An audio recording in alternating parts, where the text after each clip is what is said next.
आखिर 1000 साल पहले इतना बड़ा वेनिस शहर पानी के ऊपर कैसे बनाया गया? यहाँ पर ना रोड्स थे, ना जमीन और ना ही पीने का साफ पानी, लेकिन फिर भी वेनिशियंस ने इसको सबसे पावरफुल सिटी बनाकर दिखाया। पर आखिर ये सब मुमकिन कैसे हुआ?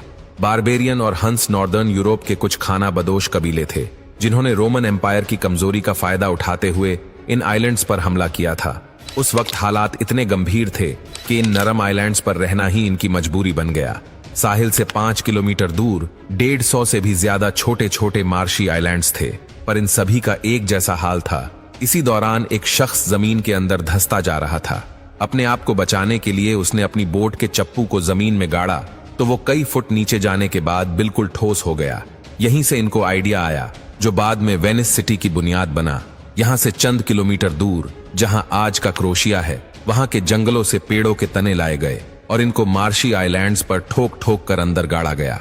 तकरीबन 5 मीटर नीचे जाने के बाद ये तने जमीन की सख्त मिट्टी में जाकर अपनी ग्रिप बना लेते थे। इनको एक दूसरे के करीब करीब अंदर ठोका जाता ताकि एक स्टेबल प्लेटफॉर्म बन सके। पाइल्स को अंदर डालने के बाद इनके ऊपर का हिस्सा काट कर लेवल किया गया और उसके ऊपर लकड़ी के तख्ते बिछाए गए ताकि पूरा लॉर्ड पाइल्स में बराबर डिवाइड हो सके। इस फाउंडेशन को पानी के लेवल से ऊपर उठाने के लिए स्पेशल लाइमस्टोन के ब्लॉक्स रखे गए।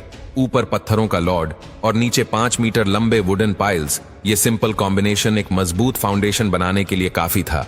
लकड़ी के तने जो अब पानी के अंदर थे, वो फुलकर एक दूसरे में टाइट हो गए और इनके बीच हवा गुजरने की जगह भी नहीं बची। यही वजह है कि वेनिस में जो पाइल्स करीब 1000 साल पहले गाड़े गए थे, वो आज तक परफेक्ट कंडीशन में शहर का वजन झेले हुए हैं। फाउंडेशन डालने के बाद इसके ऊपर बिल्डिंग्स बनाने का काम शुरू किया गया। वेनिशियंस ने ईंटों से अपने घर बनाए। बिल्डिंग्स को हल्का रखने के लिए घर 3 स्टोरी से ज्यादा बड़े नहीं रखे जाते थे।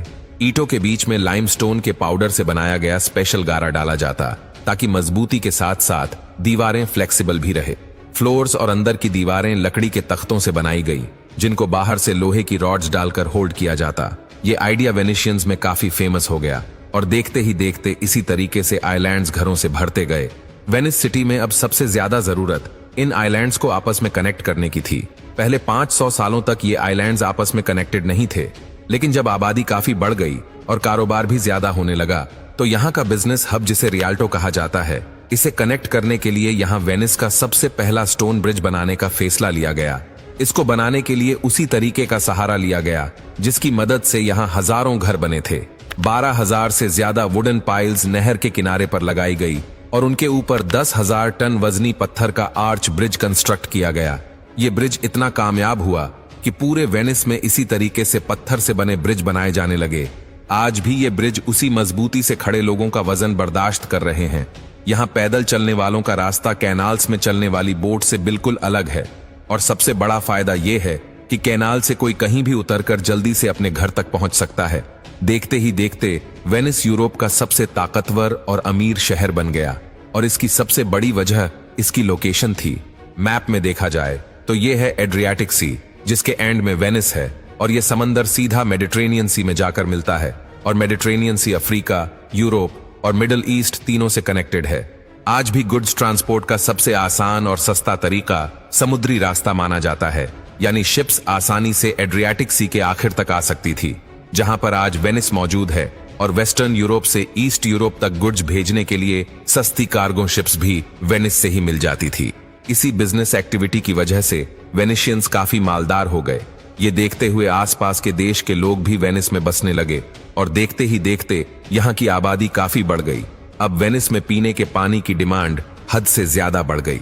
बेशक वेनिस चारों तरफ पानी से घिरा हुआ है, लेकिन ये समंदर का नमकीन पानी है जिसे पिया नहीं जा सकता।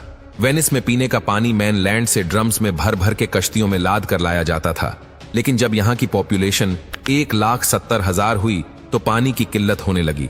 इसके लिए वेनिस में ही आइलैंड्स के चंद हिस्से ऐसे थे जहां कंस्ट्रक्शन नहीं हुई थी। उन आइलैंड्स पे बारिश के पानी को जमा करने के लिए गहरा गड्ढा खोदा गया और उसकी दीवारों को मिट्टी और गारे से वाटरप्रूफ बनाया गया।